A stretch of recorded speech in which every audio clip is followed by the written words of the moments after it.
کیا آپ بھی نماز پڑھتے وقت ادھر ادھر کے خیالوں میں کھو جاتے ہیں؟ کیا کبھی ایسا لگتا ہے کہ نماز صرف ایک روٹین بن کر رہ گئی ہے؟ اگر ہاں تو آج کی یہ ویڈیو آپ کے لیے ہے۔ آج ہم بات کریں گے نماز میں خشوع کیسے پیدا کریں۔ سب سے پہلے سمجھتے ہیں کہ خشوع ہے کیا۔ خشوع کا مطلب ہے اللہ کے سامنے دل کا جھک جانا، تواضع اور خوف کے ساتھ پوری توجہ سے نماز پڑھنا۔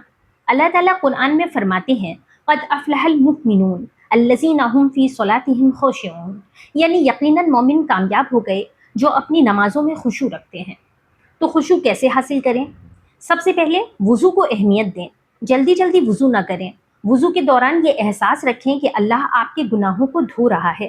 حضرت ابو ہریرہ رضی اللہ عنہ سے روایت ہے کہ رسول اللہ صلی اللہ علیہ وسلم نے فرمایا جب کوئی مسلمان بندہ وضو کرتا ہے اور اپنا چہرہ دھوتا ہے تو اس کے چہرے سے اور پانی کی ہر آخری بوند کے ساتھ وہ تمام گناہ دھل جاتے ہیں جو اس نے اپنی آنکھوں سے کیے ہوتے ہیں۔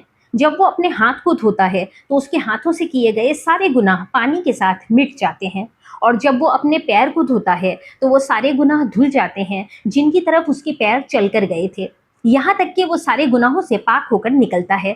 اور وضو کے بارے میں ایک اور حدیث میں آتا ہے کہ حضور صلی اللہ علیہ وسلم نے فرمایا کہ جو کوئی اسی طرح وضو کرے جیسے میں نے کیا ہے تو اس کے پچھلے گناہ معاف کر دیے جاتے ہیں۔ نمبر 2، نماز کے الفاظ کا مطلب سمجھیے۔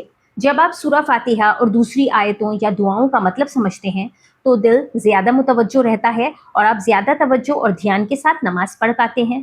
نمبر 3، نماز شروع کرنے سے پہلے اپنے تمام ڈسٹریکشنز ہٹا دیں، جیسے موبائل سائلنٹ کر دیں، ٹی وی بند کر دیں اور ایک پرسکون جگہ پر نماز ادا کریں تاکہ نماز میں خشوع پیدا ہو سکے۔ نمبر 4، اس سوچ کے ساتھ نماز پڑھیے کہ آپ اللہ کے سامنے کھڑے ہیں۔ حضور صلی اللہ علیہ وسلم نے فرمایا کہ اللہ کی عبادت ایسے کرو جیسے تم اسے دیکھ رہے ہو، اور اگر یہ بھی نہ ہو سکے تو یہ یقین رکھو کہ اللہ تمہیں دیکھ رہا ہے۔ سوچئے، جب آپ اس سوچ کے ساتھ نماز پڑھیں گے کہ اللہ مجھے دیکھ رہا ہے تو اننیسیسری ہلنا ڈلنا روک دیں گے اور نہایت ادب کے ساتھ نماز ادا کریں گے جیسے آپ کسی بادشاہ کے سامنے کھڑے ہوں۔ تو بادشاہوں کے بادشاہ سے ڈریے اور نماز میں بے ادبی کرنے سے بچیے۔ نمبر 5، ہر نماز کو اپنی آخری نماز سمجھ کر پڑھیے۔ جی ہاں، حضور صلی اللہ علیہ وسلم کی حدیث ہے کہ جب تم نماز کے لیے کھڑے ہو تو ایسے نماز پڑھو جیسے یہ تمہاری آخری نماز ہے۔ ایسی سوچ رکھنے سے ہر ایک نماز انسان بہت سنجیدگی کے ساتھ پڑھتا ہے کہ اگلی نماز مجھے ملے نہ ملے، اور ایسی توجہ سے پڑھی گئی نماز اللہ کی بارگاہ میں فوراً قبول ہوتی ہے۔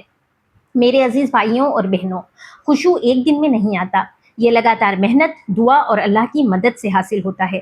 اللہ سے روز دعا کیجیے کہ یا اللہ مجھے اپنی یاد، اپنا شکر اور بہترین عبادت کرنے میں مدد دیجیے۔ عربی زبان میں یہ دعا اس طرح ہے، اللہم اعنی علی ذکرک و شکرک و حسن عبادتک۔ اس چھوٹی سی دعا کو یاد کیجیے اور ہر فرض نماز کے بعد پڑھیے، اس سے آہستہ آہستہ آپ کی نماز میں خشوع پیدا ہو جائے گا انشاءاللہ۔ نماز کے بارے میں اس اہم پیغام کو دوسروں کے ساتھ بھی شیئر کیجیے اور لائک اور چینل کو سبسکرائب کیجیے تاکہ ایسے پیغام آپ تک پہنچ سکیں۔ السلام علیکم۔